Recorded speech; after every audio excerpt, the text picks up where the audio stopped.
All right, everybody. So we're back. Welcome back to the Mordeau Mortgage Podcast. And today I have with me my co-host, Mike Grambo. We're both out of the Huntington Beach branch for JMJ Financial.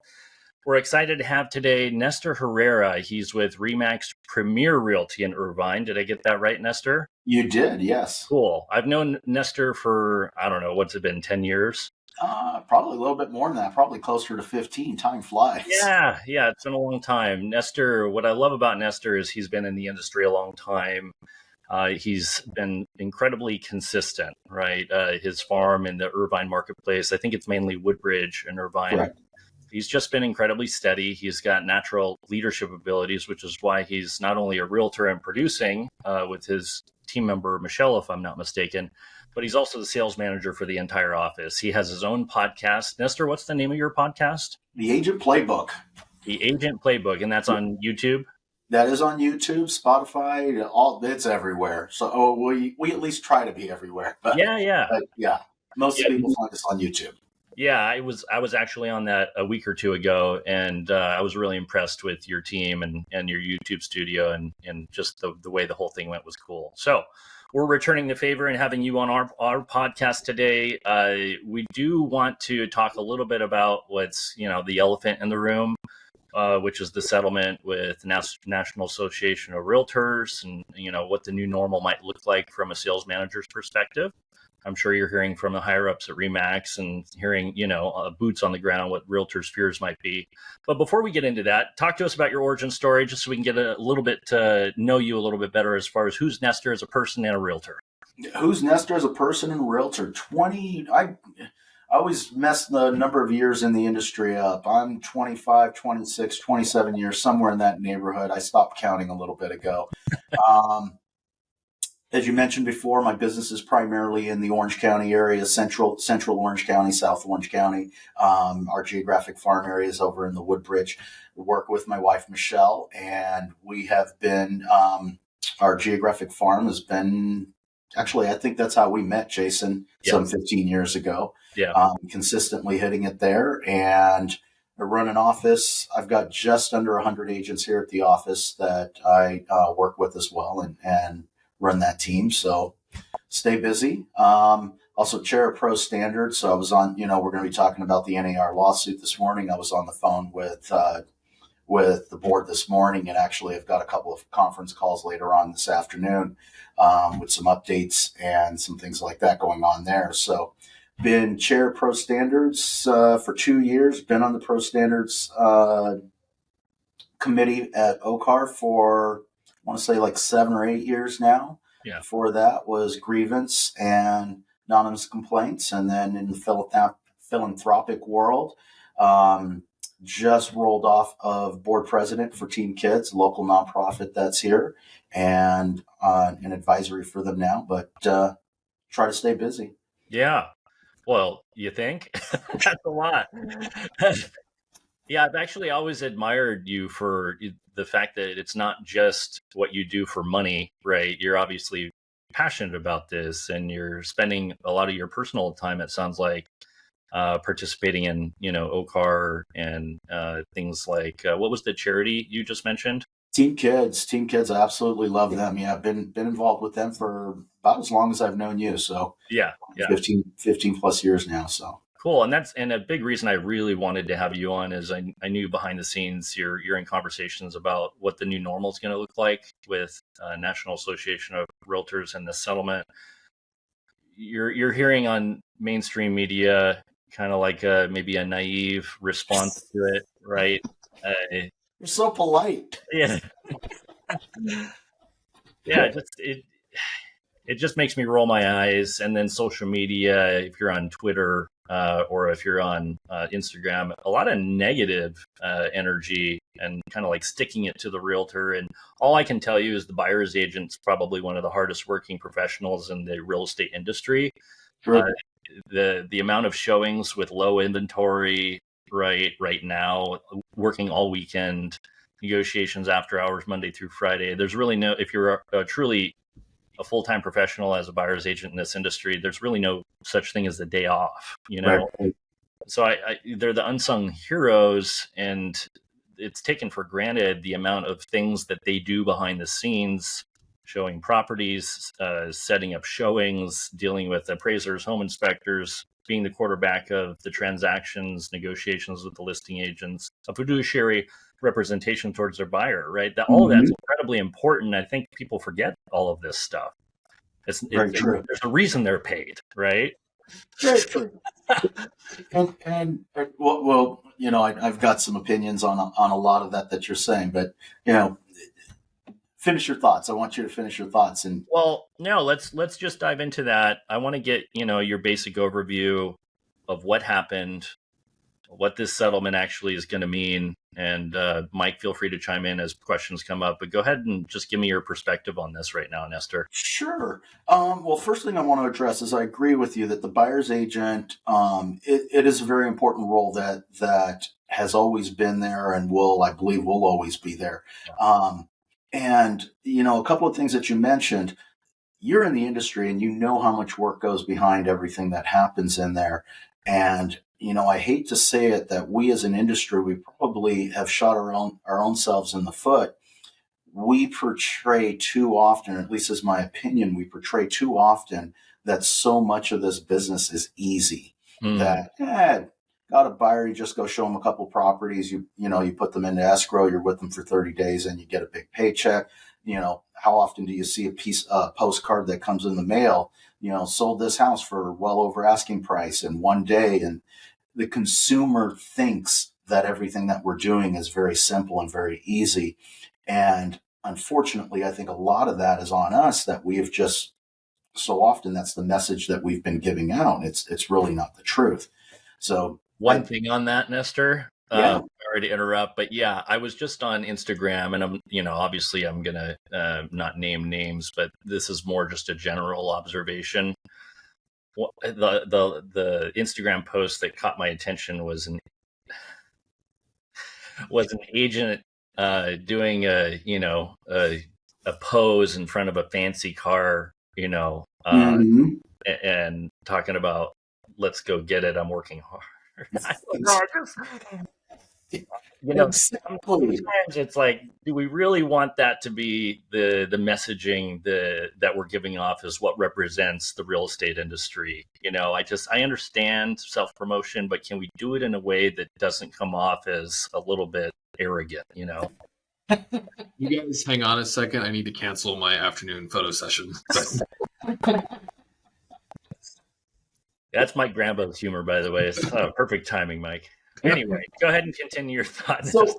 So I look at that, and I look at that as part of the first problem. I think our biggest problem, what we're seeing right now with what's going on, is unfortunately the media has got everything completely wrong in how they are portraying this whole thing. The information is incorrect, and how they are presenting it. Really, what this is opening us up for is a true opportunity, because here's reality. Every person I see now and every phone call I get, that's almost the start of the phone call, is, oh my gosh, what's happening to your industry? Are you going to still be in business, and this and that?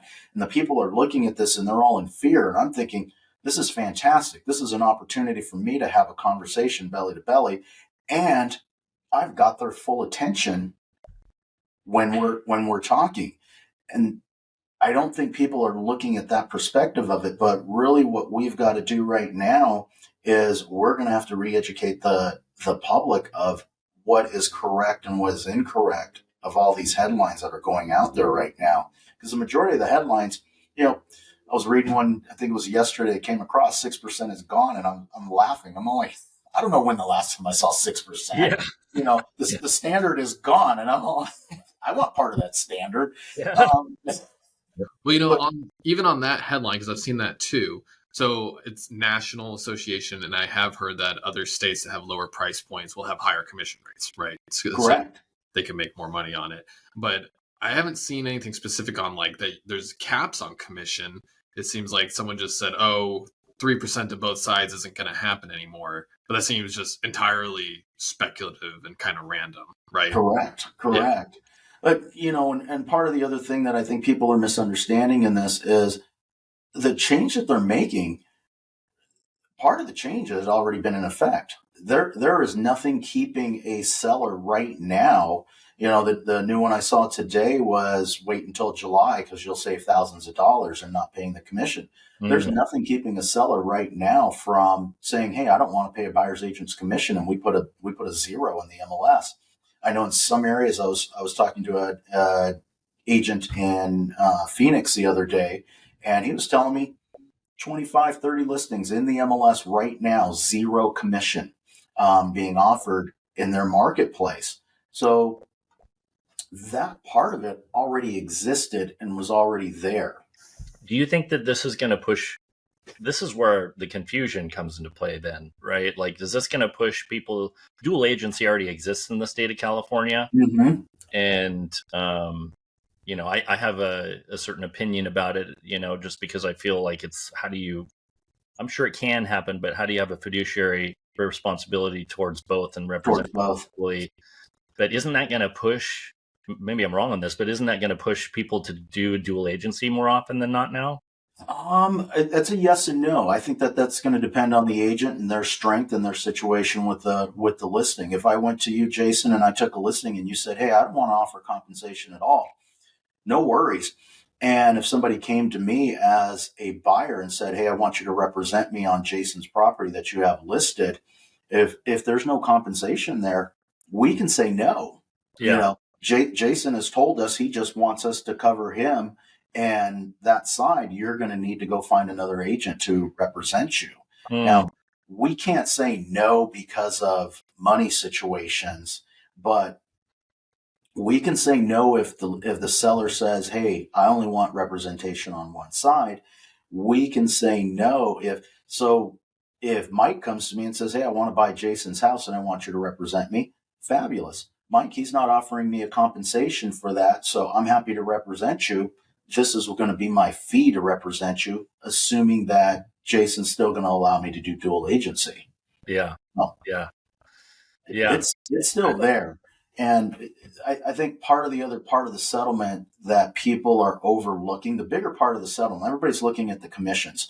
The bigger part of the settlement that nobody's really paying attention to is that every single buyer, part of the settlement is saying that every single buyer has to be under a contract with that buyer's agent prior to even seeing property. So it is the exact same thing as having a listing now, that there's not going to be a difference. The language is going to be a little bit different, but I go in and I list your property. Jason, I have a contract with you. Mike, I represent you as a buyer. I'm going to have a contract with you. Are you talking about the buyer broker agreement? The buyer broker agreement, which will probably change if has that been happening already, or because I thought the buyer broker agreement already was a thing and existed, it just never got executed before. It was in existence, and most of the agents don't execute it. It started to, when Clear Cooperation came out, we started to see more and more of it coming to the forefront and being used, but it's going to become a mandatory thing now. So it wasn't mandatory that you had that in writing. If this settlement goes through as it currently reads, that will be a mandatory thing. So you as the lender, that is going to be another form that you're going to have to see. You as the lender, that's also going to be a pre-qualification. So when the buyer comes to you and we send the buyer to you, Jason, and say, "Hey, they need to be pre-approved," I have already agreed with Mike that my commission is going to be we'll pick a number, is going to be 2%. And now, Jason, I'm asking you to make sure that they qualify for whatever purchase price, and they still have the ability to pay me that commission because that was already predetermined. Yeah, that's the hard part. I'm having a trouble wrapping my brain around. For first-time home buyers, we're sometimes barely squeezing them into a home. Mm-hmm. Fannie Mae, Freddie Mac, FHA, VA don't require reserves. And it's like most of these people, they're not trust fund babies. They don't have, like, some people in Orange County are, pretty well off and have gift funds from family and will be able to make that work. But there's just as many, and probably way more, that can't afford to pay, a 2% buyer commission on top of, what they're trying to string together for minimum down payments and closing costs, et cetera. So this is where I'm just trying to get clarity on how's this really going to work, right? So speculating. I'm going to speculate here, and you tell me if I've answered the question for the lender's perspective. Yeah. And I believe I'm going to answer the question with every loan, with the exception of VA, that the commission is going to turn into concession. So if this goes through, the commission field will be eliminated in the MLS, and that will no longer exist. However, there's a concessions field that's in there right now that we're all using, that the lenders are also used to. And your numbers, with the exception of VA, because VA is, to my knowledge, is the only one that the buyer is not allowed to pay Right. the buyer's agent's commission. Right. But in any other loan, you've got enough room in there. You've got up to 3% of the purchase price in most of your lower end loans, and you've got up to 6%, I believe. Is it 6%? Am I doing my math right? On some of the higher end loans that you can offer back as concession. So I think we're going to turn right back into a raise the price, and a concession was offered. Interesting. And it's, Mike, go ahead. This is where you come in, I think. Yeah, Jason and I were talking about this, how I think a potential change in the lending space, we call it interested party contributions, or IPC. So and you kind of alluded to this, that certain loans will have different limits on the IPCs. And specifically with conventional loans, it matters on your down payment, and even if it's a primary purchase versus investment purchase. And it really hurts that first time buyer profile, because if you're putting less than 10% down, you can only get 3% from interested parties, which would include lender, realtor, and seller, right? So if 2% of that is going to your realtor, you only have 1% left to do things like credits towards your closing costs, because some people count on that to make sure they have enough cash to close. But another applicable thing is when you have a repair that needs to be done, and rather than doing it in escrow, you just give them a credit, right? So if you are out of your IPCs, then it just makes it more difficult and limiting for that first time buyer, which I just think is, ironic is the right word, because so many of the laws and legislation really focuses, helping the first time buyer that needs the help. And at least in this part of the settlement, I see it hurting that profile person. Well, I'll tell you this. I don't really think, at least in our area, I don't really think it's going to hurt you, because here's reality. And I hate to say this, the agents are really going to have to hone in on their skills. And because there's so many agents right now that struggle to get a listing. And if you're not capable of getting a listing, or you haven't honed in on your skills in order to do that, you're not going to get somebody to sign a buyer broker agreement that says you're going to actually pay me. And what has happened in our industry, you've seen it, all the rebates and all the kickbacks and everything like that, in order to actually secure a buyer. All that's going to happen is that those buyer's agents out there that aren't honing in on their skills, they're going to reduce their fees, and it's going to go down, and it's going to go down, and it's going to go down. So that 3%, that's going to still work, because they're going to be willing to take less than the 2% or the 3% as their commissions, because they're going to need to. And in reality, here's the deal. If this all plays out, we will more than likely just have to sell more homes to make the same income, which not afraid of. And, hopefully the people that are out there that treat this as a true business aren't afraid of that either. But I don't think it's really going to affect that first time buyer program, because I think there'll be plenty of people out there that are willing to take a lower number, because a lower number is still better than nothing. Well, I think that it's great point. Interesting. It's kind of a reoccurring theme in this conversation of how some of the changes aren't really changes, right? Because you already had listing agents doing 1%. You already had buyer's agents that were kicking back their commissions as credits, right? So now it's just something that has to be done on the front end. And like I've heard from a lot of brokerages that they were already pushing buyer broker agreements. And I've seen a lot of people react positively to say, hallelujah, now I'm not showing people homes without knowing that if they buy, I'm compensated, right? Because that's been an issue.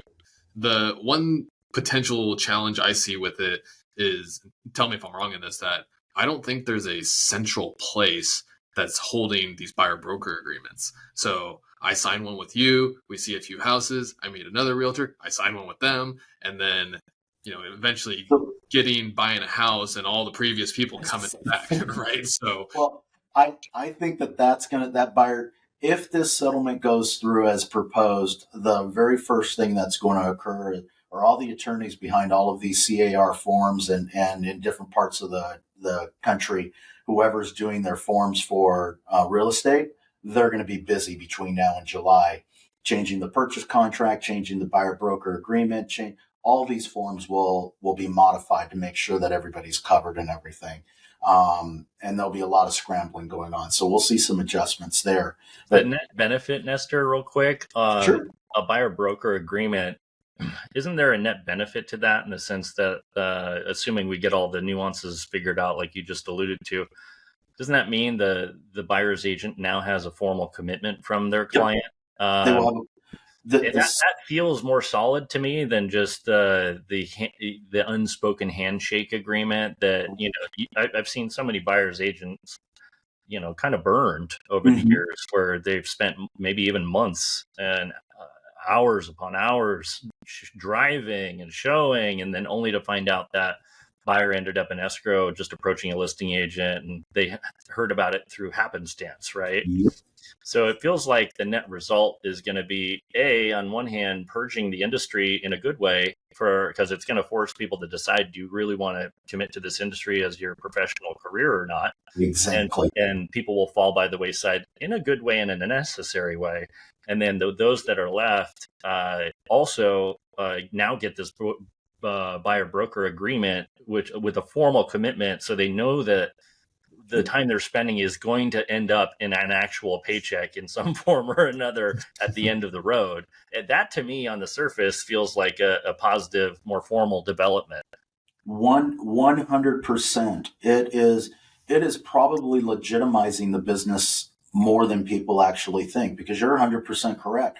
I will have an agreement with you that's stipulating in writing what I'm willing to, or what it is that I'm going to be paid prior to us going out and making that purchase or finding that property. And that's going to be predetermined already. So in a situation where, this house we're looking at, hey, they are paying a compensation, but it's not quite meeting the number. So now the buyer's already obligated to bring in the difference, and then there'll be questions of, well, hey, we came across this property and they're actually paying more. What are we doing with that? Is this going to be automatically credited back to the seller or to the buyer in that case, or how is that going to work? All of these things will be predetermined before you even go out and start to look at property. But here's the one that I don't think anybody. Well, we'll see if anybody's thought about it, because I'll ask you two if you guys have thought about this. There's a lot of companies, and because of fair housing and things, I can't mention company names and things like that, but there's a lot of companies out there right now that sell buyer leads for referral fees and things of that nature. My question is are they still in business come July with this new business model? Oh, interesting. Yeah. Because basically they are selling leads to the agents for buyers, and right, they're receiving their compensation based on either a referral fee from what that agent is receiving as the commission, and or they're actually paying for these up front. That is probably the biggest disruptor that is going to take place in our current business model right now, with some of those companies that are out there doing that. One of them is a pretty big company, so I'll be real interested I know to who see. you're talking about, by the way. Yeah. Well, everybody knows what I'm talking about. It's interesting because I think that, the lawsuit was about collusion and transparency of cost to people, right? Mm-hmm. So I think that an implied piece of it is that it's supposed to benefit the consumer by passing this, right? And to your point, so if you're selling a lead, and some people have the structure of, hey, you don't pay us anything until this thing closes. So now if I'm the agent, I have to say, okay, well, I have X% that has to go to this company. I got to get X% to make it worth my while. I got to pay X% to my broker. So I can see a scenario where it may increase the standard fee, or at a bare minimum, keep it where it already is. Yep. There's a cost of doing business. Exactly. Yeah, one little anecdote I'll share with you guys. Dodd-Frank, loan officer compensation rules back after 2008. So Dodd-Frank passed in 2010. And the fear at the time for loan officers in our industry was, oh my gosh, this is going to annihilate our industry, annihilate our ability to earn an income. And the net result was loan officers made more money. Right. It was not that I think that's a good or bad thing. I was impartial to it, but you had to have a set compensation now. Whereas before, the tendency for most loan officers before Dodd-Frank was, oh, okay, to get the deal, I'll work for half a point. Right. And that's free market capitalism. And that's what happened. Right. Well, the government stepped in and said, for out of 100 loan officers, let's call it 5 of them were unscrupulous. So we're changing the rules to deal with the 5. Right. Well, the other 95 who are working honorably and competitively got a raise because now they have to make a set compensation. They couldn't give their commission away if they wanted to. Right. So it ended up being a net raise for the vast majority of the industry rather than a negative, which I thought, heading into that, we all thought the sky was falling. So I'm not saying that that's what's going to happen here, but I do know that there's unintended consequences to these types of decisions that are sweeping and change. And it'll be interesting to see how it plays out. I think the bottom line is we don't really know what this is going to look like until the second half of 2024. Is that basically it, Nestor? That is basically it. We don't know first of all, we don't know if they're going to accept this settlement, if they're going to adjust it, what's going to happen there. Everybody keeps forgetting the word proposed is in front of this. Well, that's a good point. Yeah, doesn't it still have to be finally signed off by a federal or something like that? Exactly. Yes. But everybody forgot that, we take one word out of it and it goes to the news media and boom, it's as far as they're concerned, it's already done. But assuming that this goes through as is, really what we're going to see in July is a bunch of chaos because you're going to see you're going to see every single MLS that's out there that's going to have to modify their back end system to adjust for the change that had occurred. You're going to see every attorney out there having to rewrite all these forms that all these real estate agents use to adjust for the settlement. And then you're going to have whatever else the news has decided to share between now and then, misguiding the actual consumer of what's going on. By the time I get to the table, whether I'm talking to a seller or a buyer, I'm going to probably be spending, a good 2 or 3 hours explaining what's right, what's wrong, and what was correct and what wasn't in this whole thing before we can actually get to business. So wait and see. It's not like July is seasonally a busy time in real estate or anything, so I'm sure it'll be fine, right? Yeah. I mean, in wrap up, we've got an election year, we've got an inflation fight with the Fed, we've got this new NAR lawsuit settlement that has a to be determined feel to it in terms of what the net result's going to be. We just came out of COVID. I mean, can we just get a little normal? So I tell you what, Jason, we'll add one more to that. And I'm going to predict that the rates are going to drop by half in July too. So we're just going to create a crazy frenzy in this whole thing. I welcome that. I could use a little, tailwind rather than headwinds right now. But anyway, we try. I'm kidding about that part, by the way. Oh, okay. Fair enough. So we try to keep these guys to 30 minutes. So let's wrap it up. I guess I would just ask you, high level in wrap up, your advice for maybe the struggling or maybe the younger realtor right now who's in fear about what's going on. I'm fired up about what's going on right now because, Jason, both you and I know this, that whenever adversity comes in front of us and whenever we see big things like this, you had mentioned COVID and the rates and things like that, those are always opportunities. And as crazy as it sounds, it tends to become an equalizer. It gives more opportunities for those that are coming new into the industry. So I would say get in front of it. Now is the best time. I'll ask you this. Are your mailboxes emptier now than they have been in the past? You're seeing a lot less marketing going on by the real estate agents. You're correct with with politics this year and taking the highlights of media and all of that stuff. This is the opportunity where whatever you do can get more attention than you were ever able to get. So make sure that you're out there and you're using this to educate the people, educate the clients, have your one-on-one conversations just like normal. But you got to double down right now and making sure that you're getting your info out there and staying in front of people because they're curious. They want to know the truth. Yeah. Well said. I couldn't have said it better myself. Right on. Thank you. Nestor, thank you, dude. I appreciate My it. pleasure. Mike, thanks for helping facilitate today. And we'll wrap it up. Have a great day. All right. Thank you, gentlemen. Very much appreciated.